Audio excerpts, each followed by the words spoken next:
नमस्कार गडकरी जी, आपको तो बहुत से खिताब मिले हैं, the highway man, the entrepreneur, minister.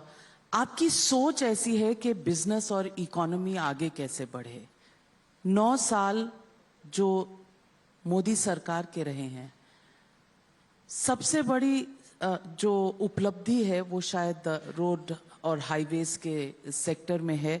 54,000 kilometers of roads, and the average building of roads has gone up from 12 kilometers per day to about 28.5 kilometers per day. Nitin Gadkari ji, huge round of applause for the minister. Nitin Gadkari ji, everybody wants to know कि secret क्या है इस success का। कौन सी चाबी लगाई है आपने कि ये काम जो पहले धीरे चल रहा था वो अब तेज हो रहा है? सबसे पहले मैं थोड़ी सी आपके बात को सुधारता हूं। इंडस्ट्री और बिजनेस बढ़ाना ये तो देश के लिए अच्छी बात है, पर मैं ये मानता हूं कि इंडस्ट्री और बिजनेस जो कैपिटल इन्वेस्टमेंट लाने वाले जो इन्वेस्टर हैं, they are not only wealth creator, they are employment creator. और हमारे देश की सबसे बड़ी समस्या है भूखमरी, बेरोजगारी और गरीबी। अगर इरेडिकेशन ऑफ पॉवर्टी अगर करनी है, सही में हमको ये सपना पूरा करना है, तो हमें स्वाभाविक रूप से रोजगार निर्माण करना होगा। और रोजगार निर्माण करने के लिए इंडस्ट्री, ट्रेड, बिजनेस डेवलप करना होगा। जब हम 3 चीजें डेवलप करेंगे तो हमको 4 चीजें जरूरी है: water, power, transport and communication. Without that ये नहीं होगा। और जब तक वाटर, पावर, ट्रांसपोर्ट और कम्युनिकेशन डेवलप नहीं होगी, तब तक इन्वेस्टमेंट और इंडस्ट्री नहीं आएगी। इन्वेस्टमेंट, इंडस्ट्री और ट्रेड, बिजनेस डेवलप नहीं होगा, तब तक रोजगार निर्माण नहीं होगा। और रोजगार जब तक निर्माण नहीं होगा, तब तक गरीबी दूर नहीं होगी। आत्मनिर्भर भारत बनाने का जो प्रधानमंत्री जी का सपना है, we are the fastest growing economy in the world now. और मैं केवल एक छोटी सी बात आपको मेरे डिपार्टमेंट से रिलेटेड बता रहा हूं, जो आपको आगे की विजन में बहुत मजबूत करेगी। कि हमारे देश की सबसे बड़ी इंडस्ट्री है ऑटोमोबाइल इंडस्ट्री। ये टोटल साइज है इंडस्ट्री का 7,50,000 करोड़। इसमें से 3 लाख करोड़ का हमारा एक्सपोर्ट है। और अभी हमने ये तय किया है कि 5 साल के अंदर हम इसको 15 लाख करोड़ का करेंगे। ये जो इंडस्ट्री है, इसने देश में 4.5 करोड़ जॉब क्रिएट किए अभी तक। और देश में राज्य सरकार और भारत सरकार को सबसे ज्यादा जीएसटी दिया है। अभी हम वर्ल्ड में 4थे नंबर पे थे, पर अभी कुछ दिन पहले हमने जापान को पीछे डालकर हम 3rd नंबर पर आए। अब पहले नंबर पर है चाइना, दूसरे नंबर पर यूएसए, तीसरे नंबर पर हम हैं, और 4थे नंबर पर अब जापान चला गया। ये जिस प्रकार से ट्रांसफॉर्मेशन हुआ, मैं विश्वास के साथ और पॉजिटिविटी के साथ आपको कहना चाहता हूं कि इसी प्रकार से बहुत बड़ा ट्रांसफॉर्मेशन होगा और हम सुपर इकोनॉमिक पावर बनेंगे। और जो हमारी $5 ट्रिलियन इकोनॉमी का प्रधानमंत्री का जो सपना है, वो पूरा होगा।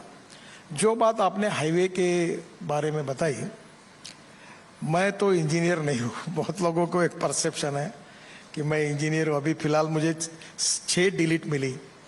तो मैं 75 में एसएससी में था, तो इमरजेंसी लग गई, तो मैं इमरजेंसी के खिलाफ लड़ाई में मैं बाहर निकल गया। तो मुझे 52% ही मार्क मिले हैं और साइंस में 49.26% मिले हैं। तो I was disqualified for engineering admission. तो अब मुझे कभी कभी 6 डिलीट मिलने के बाद भी डॉक्टरेट लगाने के बारे में बहुत संकोच होता है। तो मैं कोई इतना होशियार नहीं हूँ। पर मैं आपको एक बात बताता हूँ, जो मैंने मुंबई पुणे एक्सप्रेस हाईवे के समय एक बार मीडिया में कही थी कि मुझे धीरूभाई अंबानी जी का मुंबई पुणे एक्सप्रेस हाईवे का टेंडर उस समय मैंने रिजेक्ट किया था। काफी कंट्रोवर्सी हुई थी। उस समय 3600 करोड़ का था, 96 में। तो स्वाभाविक रूप से ये कैसा होगा, तो मैं पुणे में गया था। तो एक सीनियर जर्नलिस्ट ने मुझे पूछा कि आप ये रोड कितने साल में पूरा करोगे। तो तो मैंने कहा 2 साल में। तो आपको पैसे कितने लगेंगे?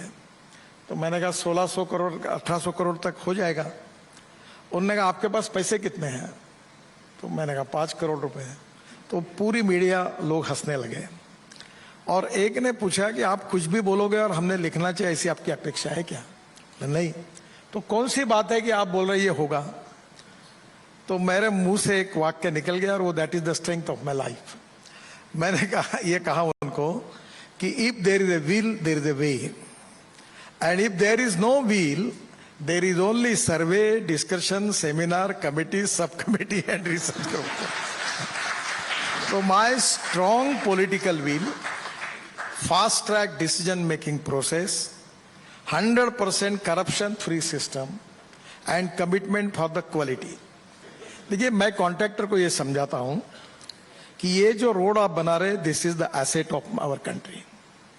अभी मेरे को ये मुंबई पुणे से शौक है, मैं 160 किलोमीटर की स्पीड से एक मर्सिडीज गाड़ी में बैठकर, हिंदुस्तान की लीडिंग कंस्ट्रक्शन कंपनी थी, उन्होंने जो रोड कंस्ट्रक्ट किया था वो और मेरे एमडी, हम मुंबई खंडाला लोनावाड़ा रोड पर बैठे और मैंने उनको कहा मुझे टेक्निकल नहीं समझता, थर्मास में चाय है और मैं 160 किलोमीटर पर चाय पीऊंगा और थोड़ा भी एक बूंद इधर उधर गिर गया तुम याद रखना कि मैं तुमको नहीं छोड़ूंगा। और सेम थिंग मैंने दिल्ली मुंबई हाईवे पे भी रिपीट की, तो दोनों जगह सक्सेसफुल हुआ।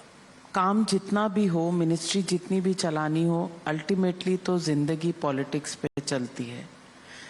आप अपने ऑपोजिशन पार्टीज को क्यों कन्विंस नहीं कर पाते? इस तरफ जो ट्रेजरी बेंचेस और ऑपोजिशन बेंचेस का रिलेशनशिप है वो बहुत कॉन्फ्रंटेशनल है। राहुल गांधी जी कहते हैं कि आप लोग सिर्फ सेंगोल को प्राथमिकता देते हैं, पार्लियामेंट में लाते हैं, lying down and all that करते हैं, लेकिन the real problems of India are price rise, bad education, unemployment. How do you respond to mister Rahul Gandhi? देखिए पहली बात तो ऐसे कि जो पॉलिटिक्स मैं करता हूं, और मैं आपको कहूंगा कि कभी आप इस बात को मानने होता है तो इसको जरूर प्रोपोगेट करिए। पॉलिटिक्स जो है वो power politics is not the only meaning of the politics. We need to have now new redefine the definition of the politics. Politics का मतलब, राजकारण का मतलब समाजकारण, राष्ट्रकारण और विकासकारण। राजनीति का मतलब लोकनीति, बृहत्तर राजनीति या धर्मनीति। मैं 80% सोशल वर्क करता हूं।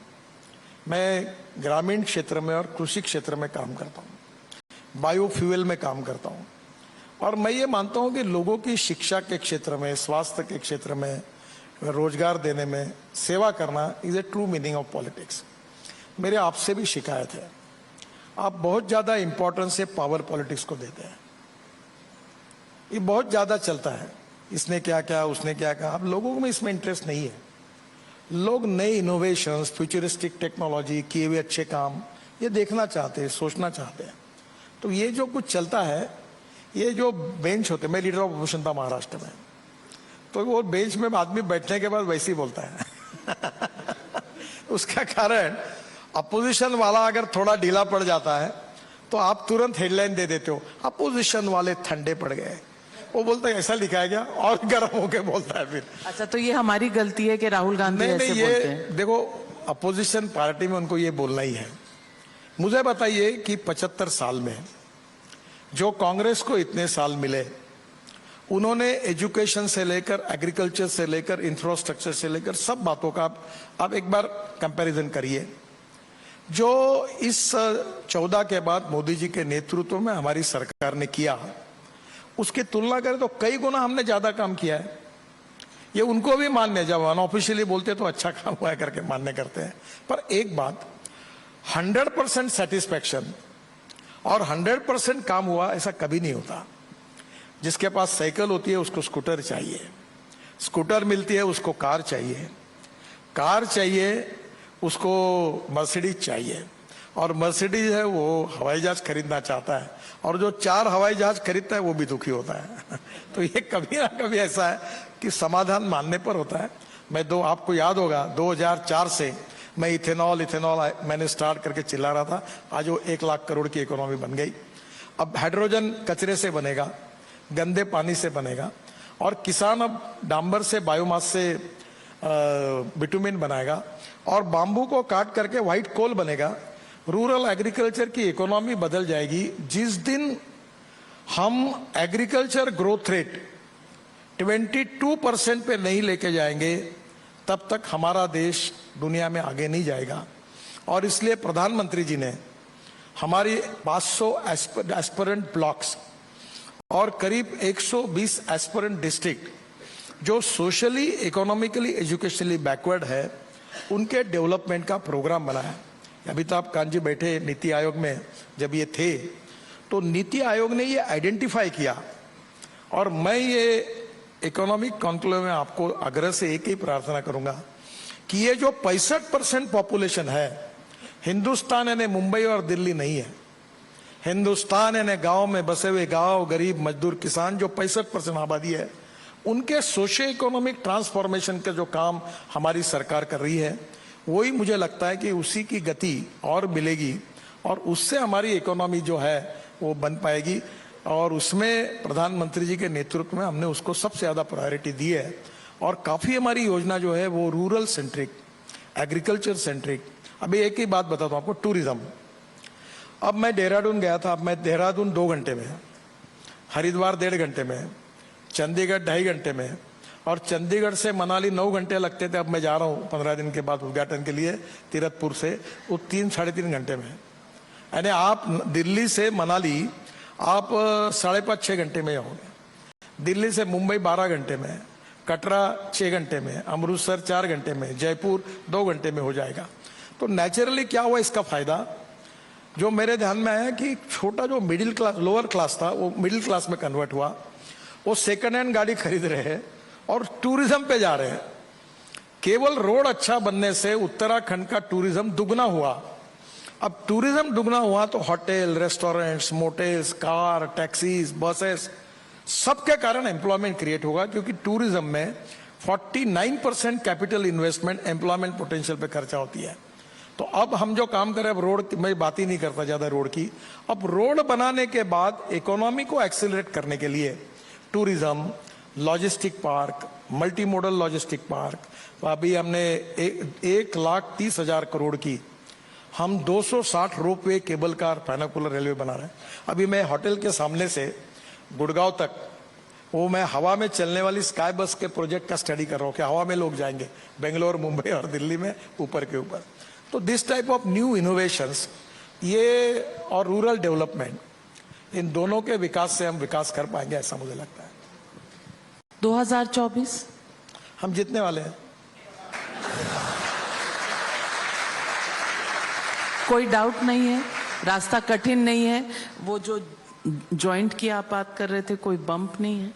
देखिए, मैं आपको एक बात बताता हूँ, मैं अक्सर इस फिलॉसफी पे विश्वास रखता हूँ कि जो ज्यादा भविष्य की चिंता करता है वो दुखी होता है। मैं क्रिकेट खेलता था तो मेरे टीचर मेरे ऊपर बहुत गुस्सा करते थे। मेरी बैटिंग अच्छी थी पर मैं बहुत जल्दी, जैसे उस समय मैं श्रीकांत हूँ, कृष्णमाचारी श्रीकांत एक प्लेयर थे, वो जब वेस्ट इंडीज वगैरह बहुत ऐसी बैटिंग करता था, फिर मैं फारूक इंजीनियर मुझे लंदन में मिले, अब बहुत बूढ़े हो गए, वो क्रॉस बैट से भी खेलते थे।